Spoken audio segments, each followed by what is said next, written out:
It's good to have you join us on Off the Press, where we take a look at the papers. What better way to start your day without having some coffee and, browsing through the pages of our national dailies. And today we have The Nation, The Punch, we have Guardian, and we have Vanguard newspaper. Of course, we always have complete sports to spice things up for the day. I'm Mariana Kona, and my guest this morning, who's going to be joining me in the analysis of these stories, is Mr.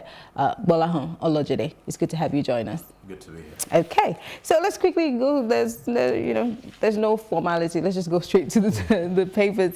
All right, we'll start with The Nation newspaper. A top story here says, Shiites in bloody protest. That's the biggest story on The Nation newspaper. It's literally boldly written.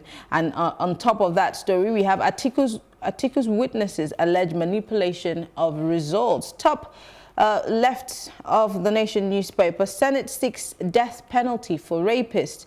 Party leaders mediate in Ondo APC crisis. APC seems to have a lot of crises these days. On the top right part of The Nation newspaper, our plans for NMPC by GMD Kiari. Girl 15 shines in mass contest. Well, that's good. And or your house, OK's sack of council chiefs.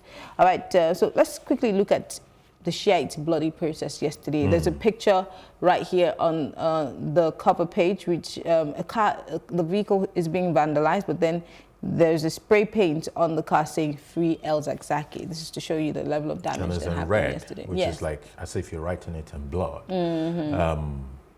We are walking into a trap if we are not careful.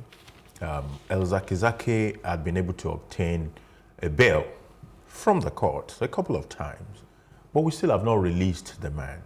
And when you say we, it makes us all complicit. Is it we or is it a certain arm of government? The executive is responsible for this and has not released El Zakzaki. There are instances in which you may hold someone for a prolonged period of time, especially if it is established that the person constitutes security risk. But that an individual constitutes security risk is not for the executive to be the judge and the jury in that instance. What you do is that you take that case to the court. Let the court determine that this individual is a security risk. Under that, the security of the nation predominates over individual right, and you can hold that person. But we have not done that. But in El Zakzaki's case, just quickly before we move to the punch, there's not been any established reason. That's what I'm saying. There's not been, we've not established. All we know is that he's a Shiite. He believes in a certain form of Islam, which is somewhat connected to Iran. But aside from that, you and I would never have known about even the Shiites in the first instance until the El Zakzaki situation. Well, it's maybe because we're in Lagos. If you're in Kaduna, you must know. That's what I'm saying. The average person who's not necessarily a Muslim would probably not know the intricacies of the Shiites and the Sunnis up until now. Up until now, definitely. But they've been sort of troubled in that axis where they are. And honestly, I think the nation has a right, or the president has a right, to determine if something constitutes a risk via the right channels, not him. America kept people in Guantanamo Bay for donkey years. Nothing happened. But they didn't just do that. They went through the process and established that these are security risks and had actually passed a law. And they held them there for as long as they could. I don't know they wanted. We have not done that. That is the problem. All right, let's move on to the Punch newspaper. Top story here says, Shiites attack National Assembly, shoot policemen, force reps to adjourn. IG orders 24-hour surveillance in FCT. This happens to be the biggest story all across the national dailies.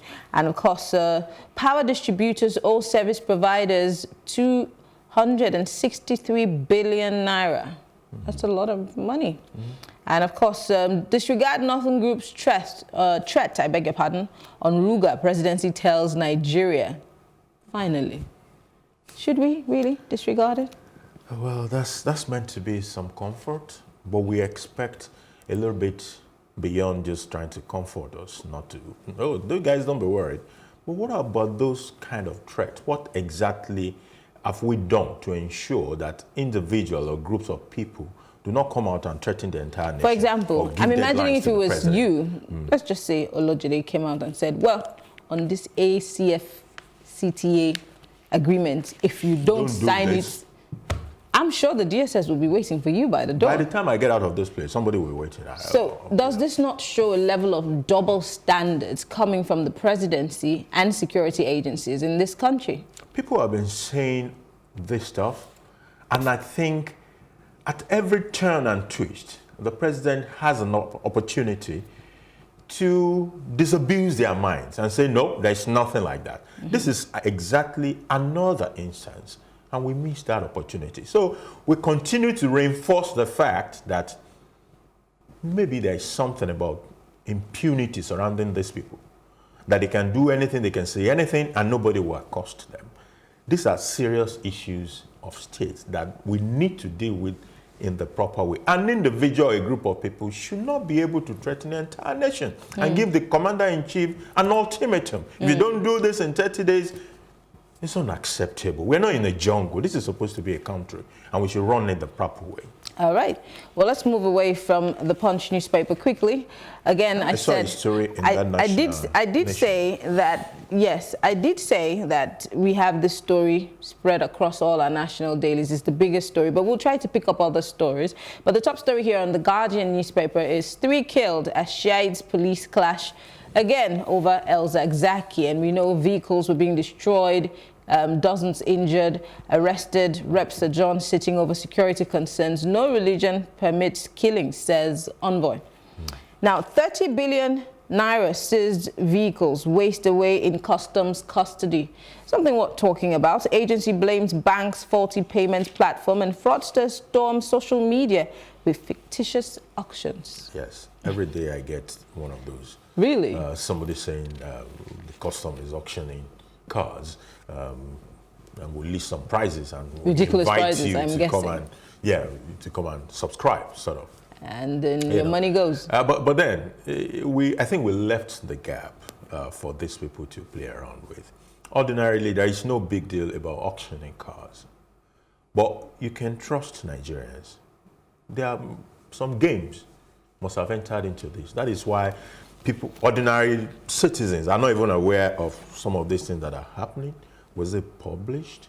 What was the kind of awareness that was generated about it so that people can put in? Then why should we be talking about the platform not working? How many people are subscribing now? The platform is crashing already. You know, Nigerians sit in their homes every day. They order cars from auctions in America, in Europe, and those sites don't crash.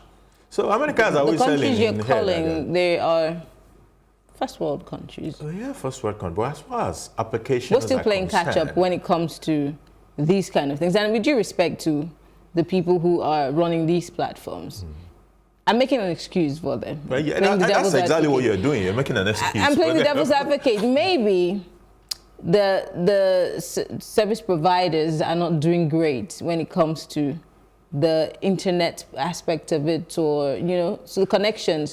So it might just be a bit of everything that constitutes the problem. Whatever it is, I think we're at that stage where we should be able to step above those. They are frivolous excuses as far as I'm concerned, we need to upgrade and get the thing working. Okay, more stories in the Guardian newspaper. Senator blames rising suicides on bad economy, poverty, and others, while some others have also said, let's ban this pesticide that everybody's drinking. It's not a solution. But it's okay. It's a good first step. Yeah, I was listening to the radio this morning when I was coming, and somebody was asking, should that pesticide be to blame for the number of suicides in Nigeria? And why do we always put plaster on the cancer instead of treating the root cause of the problem? Yeah. And my Uber driver was so mad, and he said, anybody who said that that's the solution should be sacked from the National Assembly. Where do you stand on this?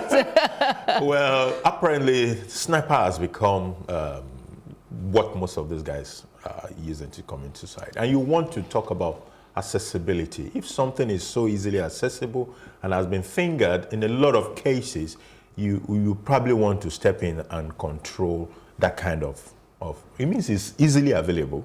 one, and it's effective for this negative purpose, even if that is not what the original design was I'm meant trying to be to understand, for, you know, why we are going to the issue of this pesticide.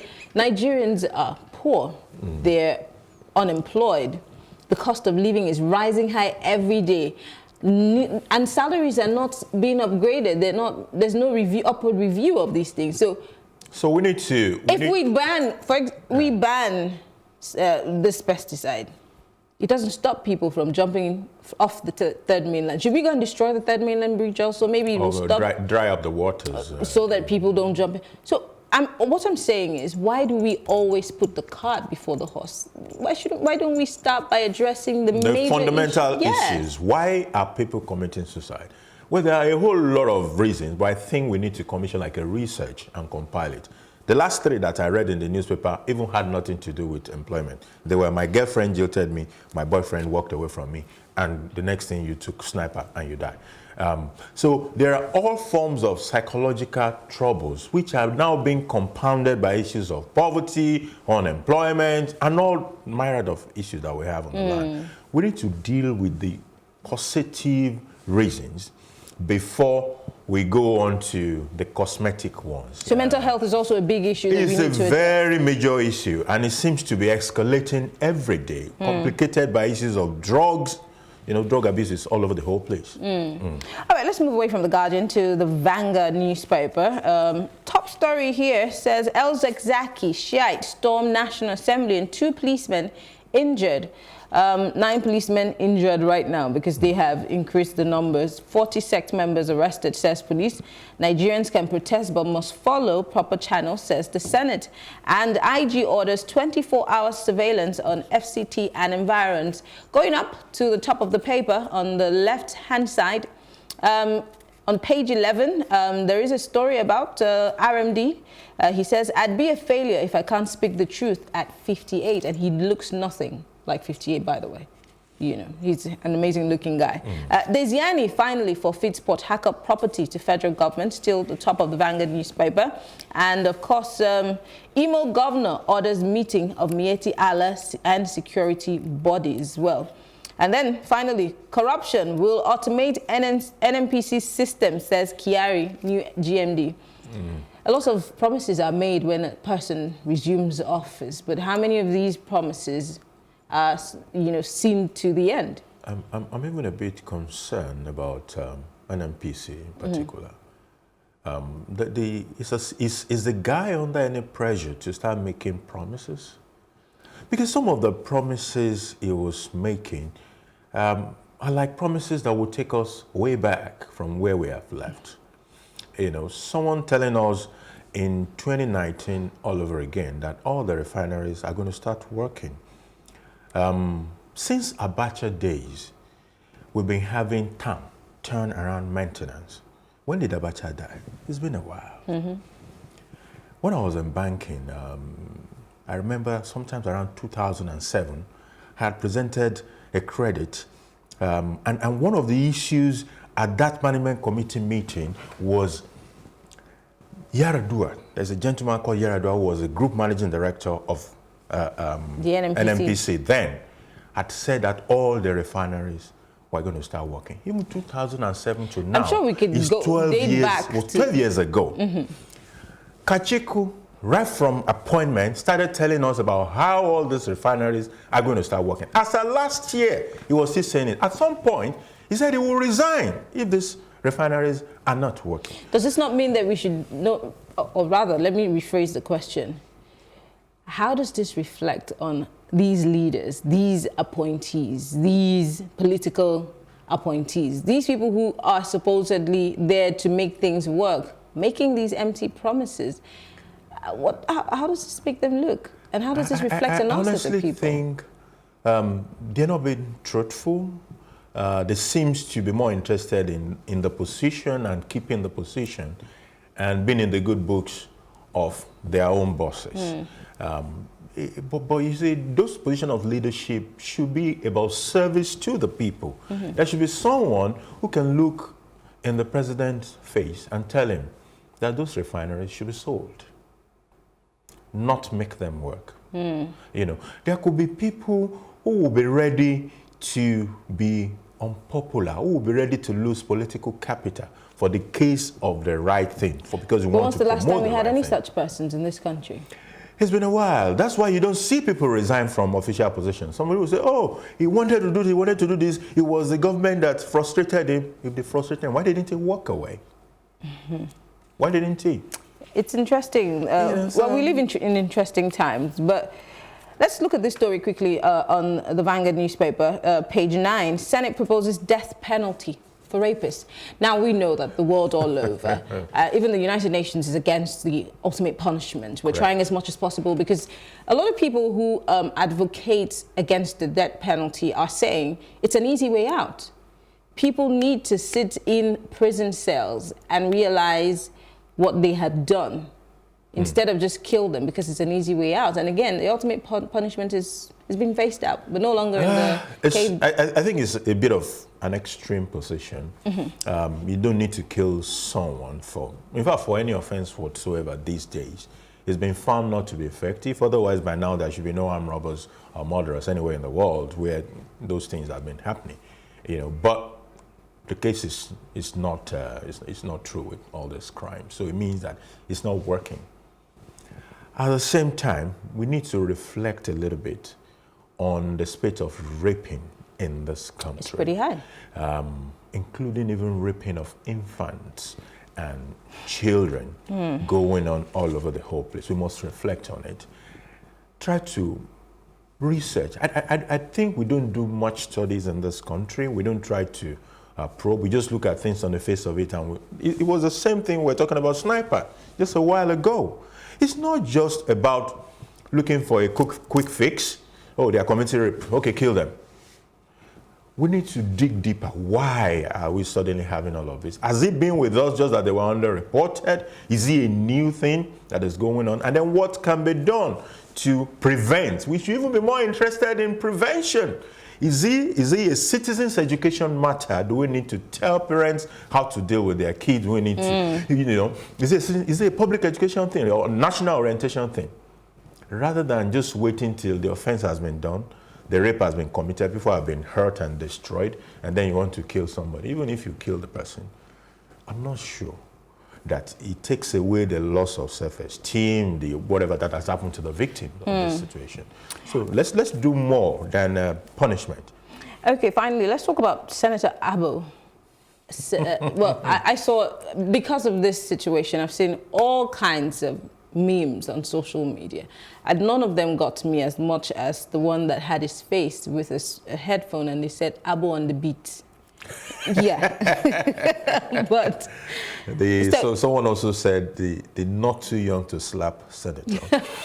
But there was a video that surfaced late yesterday, of the closed door session he had with the committee that was set up, and he seemed a bit adamant to speak while the members of the committee were trying to address the issue. And at some point, he was speaking to, I think, Senator Oluremi Tinubu, saying, you can't threaten me with a suspension. I'm also a senator, as you are. And for people who were reacting to that video, they were saying he didn't even seem remorseful. And now the papers are carrying the same story. When you listen to his apology, you listen to that, right? Yes. It sounded like an apology. I didn't watch it to the end because I was irritated. Yeah. So it has some sort of interesting character, I must put it that way. I'm not so sure if those kind of temperament are what we need for lawmaking in this country, you know. And I think his colleagues, the ethics committee, need to do a good job of, you know, whatever they have been asked to do. Because right now, it's gone beyond probing. Initially, when you said go and probe, you want to ascertain whether he did it. He has apologized. He did it. So there is no doubt about the fact that he did. Yes, he's taking responsibility for his actions. So it should now go beyond that so that we can see, is this something that can be redeemed, or someone like this, does he need to sit in that hollow chamber? Talking about funny things, another response under that video was that he must have slapped that senator in his mind like 21 times. It's possible. If you look at his face and the way he was speaking. Yeah, he seemed very aggravated. Yeah. So there was a time, I think it was in 2017, when Nigerians and certain leaders of thought suggested that National Assembly members be given some form of a mental evaluation, just as police officers also need to get some form of mental evaluation. Maybe we should start considering that in the light of this. What do you think? It's not out of place, but I don't see it happening anytime Why not? soon. You know, because we have to be sure that there's anything that has the word frame of mind to put the law together. Has a stigma tag to it. It's just evaluation. We just want to be sure that you're okay in the head. You're going to say it's mental evaluation. Yes. And there's a perception in our society. I'm not saying we need to step above it, but that is the truth. Okay. We just want to be sure that you're okay in the head before you put out a law, you know, that will govern us. Honestly, I wish this kind of passion, because it's a form of passion if you look at it.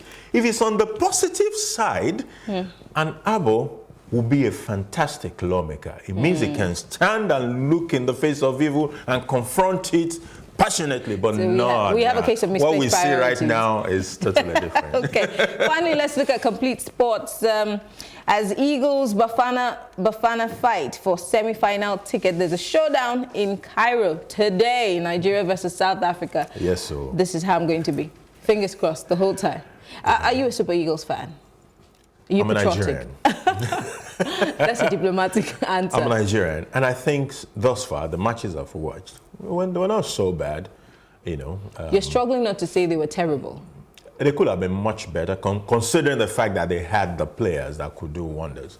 I don't know what is the missing part of the puzzle, but anytime they find that missing part, there's a click that happens. But a lot of people are on Raw's case. They're saying his defense is weak, and sometimes the changes he makes are a bit too late. You know, we saw the strikers most of them were on the bench in the last match. He just took a stroke of luck, and thank goodness for Aniwobi. So maybe he needs to go back to the drawing board to re-strategize. I think he goes to a match with a particular strategy. And if that strategy doesn't work, he seems caught up in the lurch. So it doesn't make those changes in time. It's as if, once this strategy is not working, I'm stuck. Yeah. But that is not how it should be. If one doesn't work, you need to think of, okay, so what do I need to tweak? So you have to have a plan A, B, C, D, and Z. Because every team you're playing against is different. Especially for Bafana. We're going to keep our fingers We have what crossed. it takes to beat Bafana anyway. Well, I look forward to that match. I'm very optimistic for the Super Eagles. But thank you very much. Bola Olojede is a political, business, and economic analyst. He does everything. Thank you very much for coming on the show. Thanks for having me. All right, and that's it on Off the Press. My name is Mary Anna Cole. Enjoy the rest of our programs.